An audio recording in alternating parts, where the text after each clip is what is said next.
അദ്ധ്യായം 9. രാജകുമാരി, എനിക്ക് അവിടത്തെ മാനം കാക്കേണ്ടതുണ്ട്. ഞാൻ പറയുന്നതിൽ തെറ്റുണ്ടെന്ന് തോന്നുന്നുവെങ്കിൽ അവിടുന്ന് വേണ്ടത്ര ഇരുന്ന് ആലോചിച്ചോളൂ. ഞാൻ പോകുന്നു. എന്തായാലും കുഞ്ഞിനെ മഹാരാജാവ് കണ്ടാൽ. അവർ പുറത്തേക്കിറങ്ങി. സ്നേഹം, ദുരിതം, ഭാവന, കർത്തവ്യം, മമത, യാഥാർത്ഥ്യം എന്നീ പ്രതിസന്ധികളിൽപ്പെട്ട് കുന്തിയുടെ മനസ്സുലഞ്ഞു. എന്തു ചെയ്യും? കുഞ്ഞിനെയും എടുത്ത് ഒറ്റയ്ക്ക് ദൂരെയെങ്ങാനും പോയാലോ എന്ന് ഒരു വേള ചിന്തിച്ചു. എന്നാൽ എവിടെ പോകും? ആരുണ്ട് അഭയം തരാൻ? അനിശ്ചിതത്വത്തിന്റെ പ്രളയത്തിൽ ഒരു സ്ത്രീ കൈക്കുഞ്ഞിനെയുമായി എവിടെയെല്ലാം അലയും. അലഞ്ഞാൽ തന്നെയും സംരക്ഷണം ഒരു പ്രശ്നമാണ്. കണകമെന്നറിയാത്ത കുഞ്ഞിനെ എങ്ങനെ ഉപേക്ഷിക്കും? സമൂഹം, എന്തെല്ലാം തരക്കാർ നിറഞ്ഞതാണ് ഈ സമൂഹം. ആരാണ് അവർക്ക് ഈ അവകാശങ്ങൾ നൽകിയത്? നാളിതുവരെ എത്ര അബലകൾ സമൂഹത്തിന്റെ ഈ ക്രൂരമായ ആചാരങ്ങളിൽ കുടുങ്ങി കിണറുകളിലും പുഴകളിലും ജീവിതം മുടക്കി കാണും. ഞാനും അതാണോ ചെയ്യേണ്ടത്? അല്ല, ഒരിക്കലുമല്ല. ഈ കുഞ്ഞിന്റെ രൂപം അസാധാരണമാണ്. ഇവൻ ജീവിക്കുക തന്നെ വേണം. ഏതു നിലയ്ക്കും കുഞ്ഞിനെ രക്ഷിക്കുക തന്നെ വേണം. രാജകുമാരി, അവിടുന്ന് ക്ഷത്രിയകന്യകയായത് കാരണം ഇതേ വഴിയുള്ളൂ. കുഞ്ഞിനെ ഇങ്ങോട്ട് തരൂ. അവർ മുന്നോട്ടാഞ്ഞ് കുന്തിയുടെ മടിയിൽ നിന്നും കുഞ്ഞിനെ എടുത്തു. കുഞ്ഞ് കുന്തിയുടെ വസ്ത്രത്തിൽ അള്ളിപ്പിടിച്ചു. ദാസി ബലപൂർവ്വം വിടുവിച്ചു. കുഞ്ഞ് കരയാൻ തുടങ്ങി. കുന്തിയുടെ മനസ്സ് പിടഞ്ഞു. ദാസി കുഞ്ഞിനെയും കൊണ്ട് പുറത്തേക്കിറങ്ങി. കുഞ്ഞ് ഉച്ചത്തിൽ കരയാൻ തുടങ്ങി. ദാസി നടന്നകലുന്നതോടൊപ്പം കുഞ്ഞിന്റെ കരച്ചിലിന്റെ ശബ്ദവും നേർത്ത് വന്നു.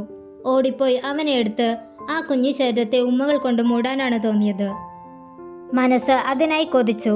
പക്ഷേ തന്റെ ശരീരം അനങ്ങുന്നില്ല. തന്റെ ശരീരത്തെ ആരോ ബന്ധനത്തിലാക്കിയതുപോലെ. സമൂഹം എന്ന ബന്ധനം. താൻ ഈ ബന്ധനത്തിൽ കിടന്ന് പിടയ്ക്കുകയാണ്. അല്പസമയം കഴിഞ്ഞ് ഒരു മരപ്പെട്ടിയുമായി കുന്തിയുടെ ദാസി കടന്നു വന്നു. അവരത് കട്ടിലിൽ വെച്ചു. അവരുടെ കയ്യിൽ കുഞ്ഞുണ്ടായിരുന്നില്ല. കുന്തി പരിഭ്രമത്തോടെ ചോദിച്ചു, കുഞ്ഞെവിടെ?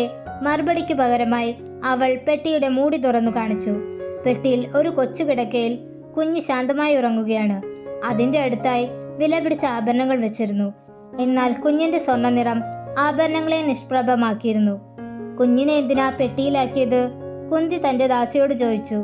നീ എന്താ ചെയ്യാൻ ഉദ്ദേശിക്കുന്നത്? രാജകുമാരി, നേരം വെളുക്കുന്നതിന് മുമ്പ് ഈ പെട്ടി അശ്വനദിയിൽ ഒഴുക്കണം. ഈ കുഞ്ഞിനെ ഏറ്റെടുക്കുവാൻ ആരും തയ്യാറാവില്ല. മനസ്സ് പതറരുത്, വേഗമാവട്ടെ. അവളുടെ വാക്കുകൾ കുന്തിയുടെ മനസ്സിൽ ശരം പോലെ തുളഞ്ഞു കയറി. അവൾ പെട്ടെന്ന് പെട്ടിയുമായി മുമ്പോട്ട് നടന്നു. കൊട്ടാരമാകെ പുലർക്കാല നിദ്രയിൽ മുഴുകിയിരിക്കുകയായിരുന്നു. ഈ അലറിപ്പായുന്ന നദിയുടെ ഓളങ്ങളിൽ ഈ കൈക്കുഞ്ഞിനെ ഒഴുക്കുകയോ? വിശന്നാൽ കരയാനല്ലാതെ മറ്റൊന്നും അറിയാത്ത ഈ പിഞ്ചോമലിനെ നദിയിലേക്ക് തള്ളുന്ന കാര്യം ചിന്തിച്ചപ്പോൾ കുന്തിയുടെ ഹൃദയം തകർന്നു. ഈ പുഴയിൽ എന്തെല്ലാം കാണും?